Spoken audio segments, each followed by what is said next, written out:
নমস্কার বন্ধুরা, একটা রেসিপি নিয়ে চলে আসলাম। দেখো কি রান্না করেছিল, তো মাছ, তো কী মাছ, বাটা মাছ। তো বাটা মাছটা আমি কিভাবে করেছি চলো দেখতে থাকো, ভালো লাগলে পাশে থেকো। তো আমরা বাঙালিরা খেতে খুব ভালোবাসি, যে কোনো রান্নায় যদি একটু ঘুরিয়ে করা যায় তাহলে খুব ভালো হয়। তো এটা ঘুরিয়ে বলতে আমি সহজভাবেই করেছি, আর সহজ পদ্ধতিতেই তোমাদের দেখালাম আমি কিভাবে করেছি। ভালো লাগলে পাশে থেকো।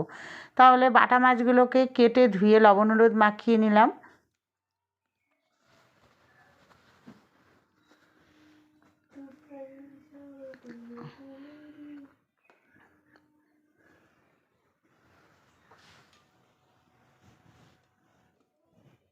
আর ঢাকা দিয়ে রেখে দিয়েছি, কেটে ধুয়ে লবণ হলুদ মাখিয়ে। আর এদিকে 12-13টা কাজু বাদাম আর 1.5 চামচের মতন, চায়ের 1.5 চামচের মতন সর্ষে আমি মিক্সিতে বেটে নিয়েছি। এই যে দেখো, বেটে আমি বাটিতে ঢেলে নেব। এই রান্নাটা খুব কম তেলে করেছি। আর এদিকে কড়াইতে আমি তেল দিয়ে দেবো। যেই তেলটা দিয়েছি এই তেলেই আমি পুরো রান্নাটা করব, কারণ আমি আর তেল দেব না। তো তেল গরম হয়ে গেছে, মাছগুলো আমি ভেজে নেবো। এর মাছগুলো আমি হালকা ফ্রাই করব, উল্টে পাল্টে দেবো, দিয়ে নামিয়ে নেব মাছগুলোকে।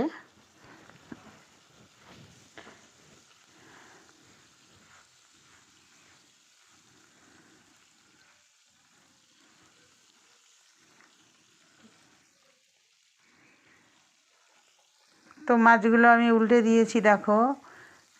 এইভাবে সব মাছ, প্রতিটা মাছই আমি এইভাবেই ভাজবো, খুব বেশি আমি ভাজিনি, হালকা করেই ভেজেছি। তো মাছগুলো তুলে নেওয়ার পরে এবার এই যে তেলটা ছিল এই তেলের মধ্যেই আমি রান্নাটা করব। তো কালো জিরে, একটু অল্প পরিমাণে কালো জিরে ফোড়ন দিয়েছি, দিয়ে পেঁয়াজ কুচি করে রেখেছিলাম একটা, সেই পেঁয়াজটা এর মধ্যে ভাজবো তেলের মধ্যে।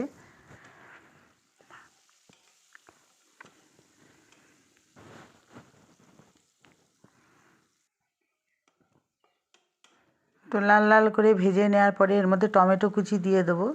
টমেটো কুচি আর পেঁয়াজ লাল লাল করে ভেজে নেব। তো টমেটোটা এর মধ্যে দিলে ভালোভাবে সেদ্ধ হয়ে যাবে, আর কাঁচা টমেটোর একটা গন্ধ থাকে, সেটা হবে না। আর এদিকে আমি মশলা করে নিয়েছি, দেখো আলাদা। কাশ্মীরি মির্চ দিয়েছি 1 চামচ, 1 চা চামচ।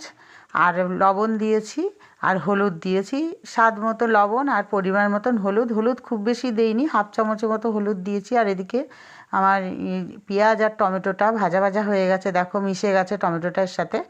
তারপরে আমি এই যে মশলাটা করে রেখেছিলাম, লবণ, কাশ্মীরি মির্চ আর হলুদের পেস্টটা এর মধ্যে দিয়ে দিলাম। দিয়ে এর সঙ্গে এটা ভালো করে ভাজবো, কষাবো। তো কষানো দেখো হয়ে গেছে।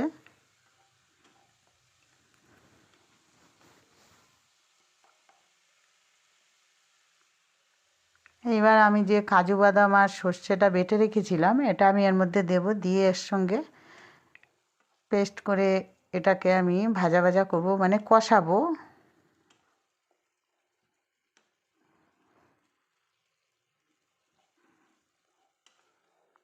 তো আমি লবণ আর হলুদ সব দিয়ে দিয়েছি জন্য এর মধ্যে আর লবণ টবণ আর দেবো না। এইবার আমি 1/2 চামচের মতন চিনি দেবো, কারণ চিনিটা দিলে একটু স্বাদ হবে, আর চিনি দিতেই হয় যে কোনো রান্নায়। তো অল্প পরিমাণেই আমি চিনিটা দিয়েছি, দিয়ে ভালো করে নাড়াচাড়া করব।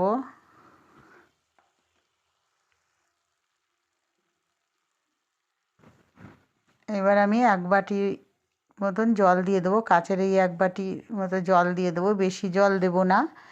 বেশি জল দিলে পাতলা হয়ে যাবে, এটা ঘন ঘন হবে, গাঢ় হবে। এবার আমি 4-5টা কাঁচা লঙ্কা এর মধ্যে দিয়ে দেবো।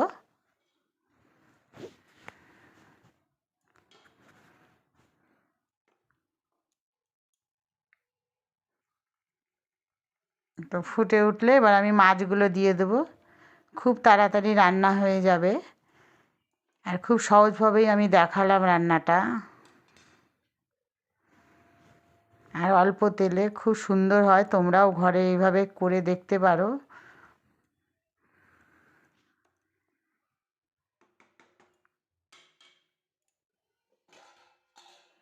তো এবার আমি একটু ঢাকা দিয়ে দেবো।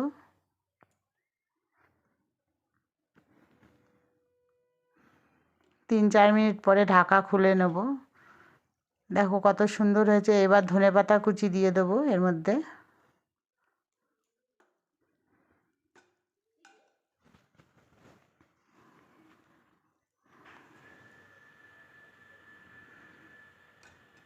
তো এইভাবেই আমার রান্নাটা শেষ হয়ে গেল। এবার আমি গরম ভাতের সাথে পরিবেশন করব। তোমরাও এইভাবে ঘরে করে দেখো, খুব ভালো লাগবে। তো এবার আমি নামিয়ে নেব। দেখো বন্ধুরা কত সুন্দর। আমার ভিডিওটা এই পর্যন্ত, ভালো লাগলে পাশে থেকো।